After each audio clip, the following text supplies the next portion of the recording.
Hello class. Welcome back बच्चों। लो प्यारे बच्चों, स्टार्ट कर रहे हैं नया लेक्चर। बाबू, आज फाइनेंसिंग एक्टिविटी पे मुझे चर्चा करनी है और एक आध मुद्दा और है चर्चा करने का। बाबू 5 बजे से पहले पहले बैच वाइंड अप कर देंगे, मुझे भी कहीं काम जाना है। सिर्फ 20 मिनट्स का बैच है, ठीक है जी।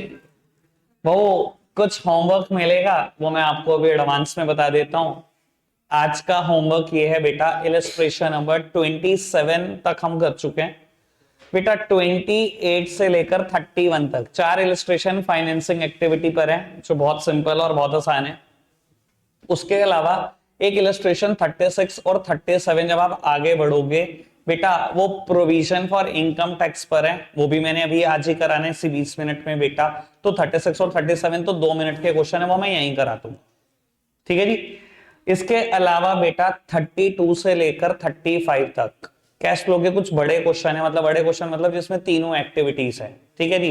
पर बाबू, ये तीनों एक्टिविटीज के सबसे आसान क्वेश्चन है, यानी कि आपका प्रैक्टिकली होमवर्क इलस्ट्रेशन 27 से लेकर 35 तक पहुंच जाएगा। 36 और 37 हम यहीं करके जाएंगे। ये आज का टारगेट है और आज रात तक मैसेज आ जाना चाहिए कि इतना कर लिया।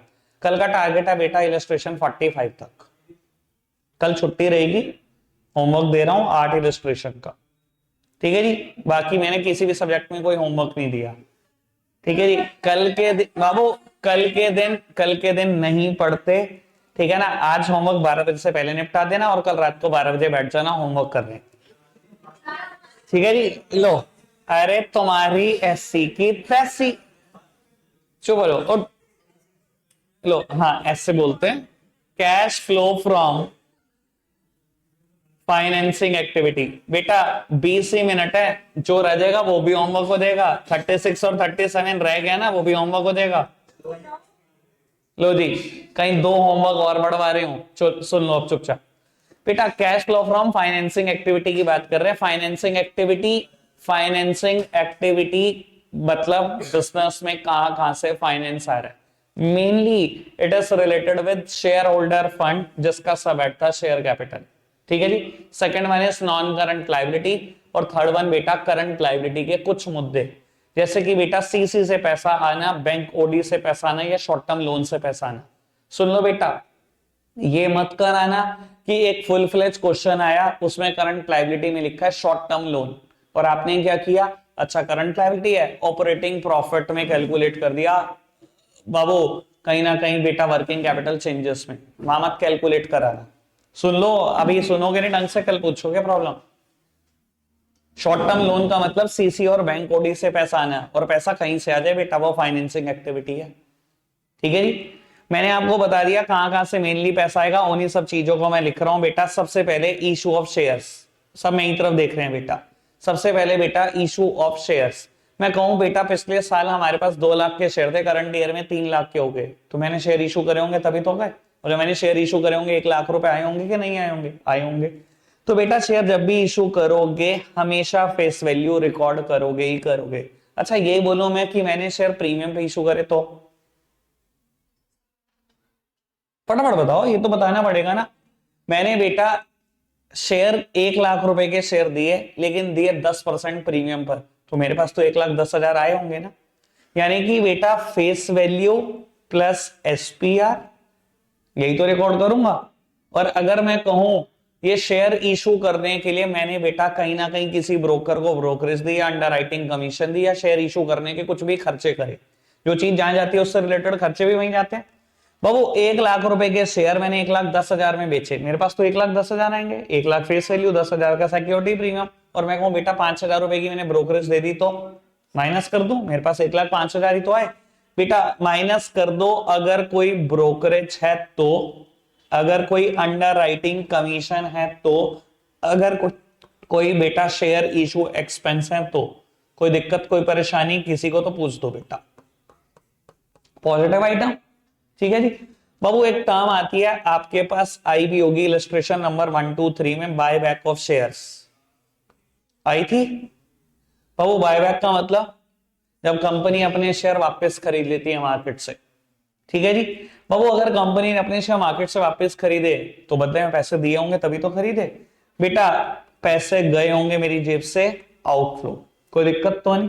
सेम वे बेटा ऐसे ही issue of preference share, issue of preference share बेटा, जब मैंने इक्विटी शेयर इशू करे तो बेटा ऐसा हो सकता है प्रेफरेंस शेयर भी इशू करूं, अगर फेस वैल्यू पे करूं तो फेस वैल्यू रिकॉर्ड कर दूंगा, अगर ये शेयर एसपीआर पे करूं तो एसपीआर भी रिकॉर्ड कर दूंगा, और अगर कोई खर्चा है, शेयर इशू एक्सपेंस है, सॉरी शेयर इशू एक्सपेंस है, तो माइनस करके रिकॉर्ड कर दूंगा, पैसा आ गया। कोई दिक्कत कोई परेशानी तो नहीं, पक्का से बढ़ाएं बात को आगे बेटा। अच्छा अगर मैं ये कहूं रिडेम्पशन कर रहा हूं मैं इन प्रेफरेंस शेयर का, तो रिडेम्पशन ऑफ प्रेफरेंस शेयर, मेरा ख्याल सब समझते हैं रिडेम्पशन टर्म क्या होती है, रिडेम्पशन रीपेमेंट। बेटा अगर मैं रिडेम्पशन कर रहा हूं, जेब से पैसा जा रहा है, जेब से पैसा जा रहा है बाबू, अगर मैं फेस वैल्यू पे ही रिडीम कर रहा हूं तो जेब से फेस ही वैल्यू जा रही है बेटा। बाबू मान लो 1 लाख के प्रेफरेंस शेयर थे तो 1 लाख ही वापस करूंगा तो माइनस में लिख दूंगा 1 लाख। अगर मैं कहूं कि मुझे प्रेफरेंस शेयर रिडीम करने पर प्रीमियम पे करने हैं, मतलब premium on redemption of preference share, तो सर प्रीमियम भी तो जेब से जाएगा।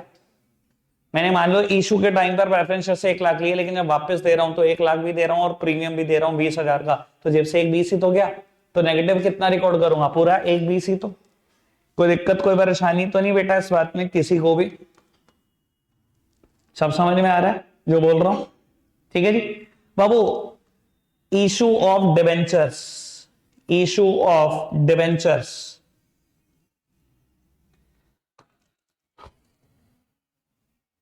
बेटा, जो कहानी शेयर्स में है, जो कहानी प्रेफरेंस शेयर में सेम हो सकती है डिबेंचर में। मैंने फेस वैल्यू पे इशू करे तो फेस वैल्यू आई, मैंने फेस वैल्यू प्लस एसपीआर में इशू करे तो फेस वैल्यू प्लस एसपीआर आया, मैंने बेटा फेस वैल्यू पर नहीं डिस्काउंट पर इशू करे, क्या हुआ होगा ये बता दो। मैंने किसी को कहा मैं पकड़ 1 लाख रुपए के मेरे डिबेंचर है, इसकी फेस वैल्यू 1 लाख, अब तो मुझे 99,000 दे दे, पैसे तो 99 ही आए ना। यानी कि बेटा अगर डिस्काउंट पर इशू होंगे तो बेटा मैं डिस्काउंट माइनस कर दूंगा। मैंने प्रैक्टिकली दिखाने की कोशिश करी, जितने भी केस हो सकते हैं मैं सब लिख दूं। ऐसा भी हो सकता है कि एसपीआर पर इशू पर है, एसपीआर वाली बात 2 जगह बता दिया तो मैंने वो इग्नोर करी, यहां पर हो सकता है डिवेंचर में, क्या दिक्कत है, कोई दिक्कत कोई परेशानी तो नहीं, समझ में आ रही है बेटा बात पक्का से बाबू। अच्छा अगर ये हो रिडेम्पशन ऑफ डिवेंचर, सेम कहानी है जो प्रेफरेंस में थी, तो रिडेम्पशन ऑफ डिवेंचर में मेरी कोई चर्चा नहीं, जो मैंने प्रेफरेंस में बोली है वही कहानी सेम हो सकती है कि क्वेश्चन कह दे कि प्रीमियम दिया रिडेम्पशन पे, प्रीमियम दिया तो प्रीमियम भी जेब से चला जाएगा, उसमें क्या दिक्कत है, कोई दिक्कत अभी तक कोई परेशानी तो नहीं। अच्छा अब मैं बेटा सीसी की बात, बैंक ओडी की बात और शॉर्ट टर्म लोन तीनों से पैसा आता है, ठीक है जी। अगर कभी वो भी हुआ तो पैसा आया होगा बेटा रिकॉर्ड कर देना, और अगर उसकी भी रीपेमेंट हुई तो उसको भी माइनस कर देना, कोई दिक्कत कोई परेशानी तो नहीं, ठीक है जी। बढ़ाएं बात को आगे बाबू। अब इसके अलावा और क्या बातें हो सकती हैं, चलो शेयर की सारी बात कर ली, प्रेफरेंस शेयर की कर ली, डिबेंचर्स की कर ली, बैंक लोन सीसी और बेटा शॉर्ट टर्म लोन सबकी बात कर ली। बेटा अब क्या हो सकता है सुन लो बेटा, डिविडेंड पेड, चाहे वो इक्विटी शेयर का हो चाहे वो प्रेफरेंस शेयर का हो, डिविडेंड पे हो सकता है। Interest paid, interest paid, interim dividend paid, sir ये टर्म आपने मुझसे सुनी है, इंटरिम डिविडेंड पेड याद हो, वर्किंग नोट, और बेटा propose dividend of previous year, propose dividend of previous year, इन चारों केस में मेरी जेब से पैसा जाता है कि नहीं। Propose dividend of previous year is the dividend paid of the current year, ठीक है जी। डिविडेंड पे करना, इंटरेस्ट पे करना, करंट ईयर का इंटरिम डिविडेंड पे करना, चारों ही केस में मेरे पास से पैसा जाएगा, मैंने रिकॉर्ड कर दिया, कोई दिक्कत कोई परेशानी तो नहीं बेटा। अब सबसे आखिरी बात और सबसे काम की बात बेटा, डिबेंचर के आगे हमेशा रेट होता है, प्रेफरेंस के आगे हमेशा रेट होता है, कोई ना कोई रेट जरूर होता है, इक्विटी शेयर के सामने कभी कोई रेट नहीं होता है ना, ऐसे ही होता है बेटा। जब भी डिबेंचर के सामने रेट हो और प्रेफरेंस के सामने रेट हो, क्वेश्चन कहे या ना कहे, हमेशा इंटरेस्ट देना है, हमेशा प्रेफरेंस का डिविडेंड देना है। क्वेश्चन कह दे बहुत अच्छी बात, नहीं भी कह दे, अगर इसके सामने रेट लिखा गया तो बेटा आपको ब्याज देनी ही पड़ेगी, हर हाल में देनी पड़ेगी, आपको प्रेफरेंस डिविडेंड देना ही पड़ेगा, हर हाल में देना पड़ेगा। एक चीज और, बेटा मैंने वैसे बता तो दिया, लेकिन थोड़ा चौकस रहना, थोड़ा फोकस रहना। बेटा कई बार ना क्वेश्चन आपको फाइनेंसिंग एक्टिविटी में कहता है equity dividend paid rupees this and that, ठीक है जी। पर वो आपने क्या किया होगा, यहां से माइनस किया होगा, वहां प्लस किया होगा, net profit before taxes and extra ordinary item है डिविडेंड पेड के नाम से, ठीक है जी। अब बच्चे क्या आफत करते हैं, मैं आपको ये भी बता देता हूं। उसने इक्विटी डिविडेंड पे करा, कहा 30,000 रुपए, आपने 30,000 माइनस करे, आगे बढ़ गए। बाबू आपको बता देता हूं, वैसे कंसेप्ट बिजनेस स्टडीज का भी है और थोड़ा थोड़ा अकाउंट्स का भी है। बाबू इक्विटी के डिविडेंड पे होने से पहले बेटा डिवेंचर का इंटरेस्ट भी पे होता है और प्रेफरेंस का डिविडेंड भी पे होता है। मान लो क्वेश्चन में, उस क्वेश्चन में डिवेंचर भी नहीं है, बच्चे नजर नहीं दौड़ाते, 12% प्रेफरेंस लिखा हुआ है, इक्विटी शेयर लिखा है और नीचे एडजस्टमेंट में कहा है कि इक्विटी का डिविडेंड पे हुआ। बच्चे ने फटाफट यहाँ 30,000 पे करे, वहां ऐड करे, प्रेफरेंस की बात इग्नोर करके आ गया। मुझे नहीं पता बेटा आप कितना जानते हो, लेकिन बेटा आपको आइडिया दे देता हूं, प्रेफरेंस का नाम प्रेफरेंस क्यों पढ़ा, शायद आपको 11th क्लास में किसी ने बताया। बेटा आपको पता है प्रेफरेंस को प्रेफरेंस शेयर क्यों कहते हैं? क्योंकि इसको दो बातों की प्रेफरेंस होती है, तब इसका नाम प्रेफरेंस पड़ा है। इसको दो बातों की प्रेफरेंस होती है इक्विटी शेयर से पहले। जब भी डिविडेंड बटेगा, हमेशा इक्विटी से पहले प्रेफरेंस का डिविडेंड बटेगा। तो जब भी प्रिंसिपल रीपेमेंट वापस होगी, तो हमेशा इक्विटी से पहले प्रेफरेंस की वापस होगी। मैं हमेशा बोलता हूं बेटा, बिजनेस स्टडीज के बारे में बहुत बार बोला है, कंपनी में पेमेंट बांटने का एक फिक्स्ड सीक्वेंस होता है, बोला हमेशा। सबसे पहले क्या बढ़ता है? डिवेंचर या बैंक लोन का इंटरेस्ट, देन गवर्नमेंट के taxes, then preference share capital का preference dividend, then equity share capital का इक्विटी डिविडेंड। इधर देखना, जब भी डिविडेंड बटा, इक्विटी से पहले प्रेफरेंस को मिला कि नहीं मिला, और जब भी प्रिंसिपल रीपेमेंट हुई, इक्विटी से पहले प्रेफरेंस की हुई कि नहीं। इसी वजह से तो इसका नाम प्रेफरेंस है, क्योंकि इसको दो बातों की प्रेफरेंस है। समझ में आ रही है मेरी बात? तो बाबू जब भी डिविडेंड इक्विटी का बांटने को कहे, आपका दिमाग घूमना चाहिए, पहले प्रेफरेंस का डिविडेंड बांटना, फिर इक्विटी का। समझ में आ रही है बेटा बात? कोई दिक्कत, कोई परेशानी तो नहीं? फाइनेंसिंग एक्टिविटी तो यहीं खत्म हो जाती है। एक आखिरी चीज जिसकी मुझे चर्चा करनी है बेटा, सुनते हैं। तो वो इससे 36 और 37 इलस्ट्रेशन होंगे, अभी होंगे, और बेटा 30 सेकंड्स भी ज्यादा है एक इलस्ट्रेशन पर, ठीक है जी। लेकिन पहले मैं समझा दूं बेटा, उसके बाद अब उस चीज के एलिजिबल हो पाओगे। मान लो बेटा किसी क्वेश्चन में प्रोविजन फॉर टैक्स दिया हुआ है मुझे ऐसे, करंट ईयर का 1,60,000 और प्रीवियस ईयर का 1,20,000। बाबू और क्वेश्चन में मान लो कुछ नहीं दिया हुआ, क्या होगा बेटा? करंट ईयर का provision for tax, net profit before taxes and extra ordinary item, sir याद करो। और पिछले साल का provision for tax is the income tax paid during the year. जो मैंने पिछले साल प्रोविजन बनाया होगा वो जमा तो इस साल होगा, 30 सितंबर तक का सरकार टाइम देती है, तो ये इनकम टैक्स पेड के नाम से माइनस हो जाएगा। Second last item, last item is extra ordinary item, याद करो, कल बोली थी बात, ठीक है। लेकिन मान लो बेटा क्वेश्चन ऐसे कह दे, income tax paid during the year, income tax paid during the year was, कुछ भी कह लो, 80,000, लेट्स सपोज ऐसे कह दे। तो बेटा जहां कहीं पर भी, मैंने कल भी बात बोली थी जब मैं 5 केसेस पढ़ा रहा था बेटा, पढ़ाया ना कल मैंने 5 केसेस जब इन्वेस्टिंग एक्टिविटी की बात करी। बेटा अगर इतनी ही बात कह दे तो ऐसे ही सॉल्व हो जाएगा, लेकिन बेटा अगर इससे रिलेटेड एक भी बात एडिशनल इन्फो में आ गई तो मैं क्या करूंगा? आई विल प्रिपेयर अकाउंट, मैं ये प्रोविजन फॉर टैक्स अकाउंट बनाऊंगा। अब सुनना बेटा, प्रोविजन फॉर टैक्स अकाउंट बनाऊंगा, प्रोविजन हमेशा एक लाइबिलिटी है, और लाइबिलिटी का क्या होना चाहिए? क्रेडिट। तो बेटा मैंने opening balance credit side brought down कर दिया, और बेटा closing balance debit side brought down कर दी, कैरेट डाउन कर दिया। बेटा ये 1,20,000 है, ये 1,60,000 है। बेटा इस अकाउंट में भी गिन के 4 ही चीजें आ सकती हैं, गिन के 4 चीजें, गिन के 4। समझदार को इशारा काफी।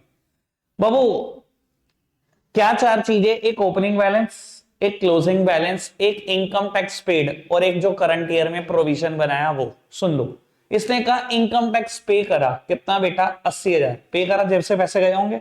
मैंने क्या लिखा होगा बेटा? टू बैंक, मेरी जेब से 80,000 चले गए। और बाबू चौथी चीज बेटा बैलेंसिंग फिगर आ गई। नाम हमेशा इसका एसपीएल आएगा, मैं अभी रीड करना सिखाता हूं। इस एसपीएल का मतलब क्या है कि करंट ईयर में कितना प्रोविजन बनाने की जरूरत पड़ी। ठीक है जी, लिखूंगा एसपीएल, लेकिन मतलब क्या है कि करंट ईयर में कितना प्रोविजन बनाने की जरूरत पड़ी। अभी मतलब समझाता हूं कैसे बोल रहा हूं मैं। ये कितना आ गया बेटा 1,20,000। अब मैं रीडिंग सिखा रहा हूं, रीडिंग ही इंपॉर्टेंट है, सुनना और समझना। बाबू किसी भी क्वेश्चन में तीन बातें पता होंगी, ओपनिंग बैलेंस, क्लोजिंग बैलेंस पता था, या इनकम टैक्स पेड पता था, चौथा निकाल दिया। कोई किसी क्वेश्चन में ऐसा हो सकता है ये दोनों पता हो, ये पता हो, ये बैलेंसिंग फिगर है। रीडिंग इज इंपॉर्टेंट, रीड कराऊं, लो मेरी तरफ देखना, रीड करता हूं।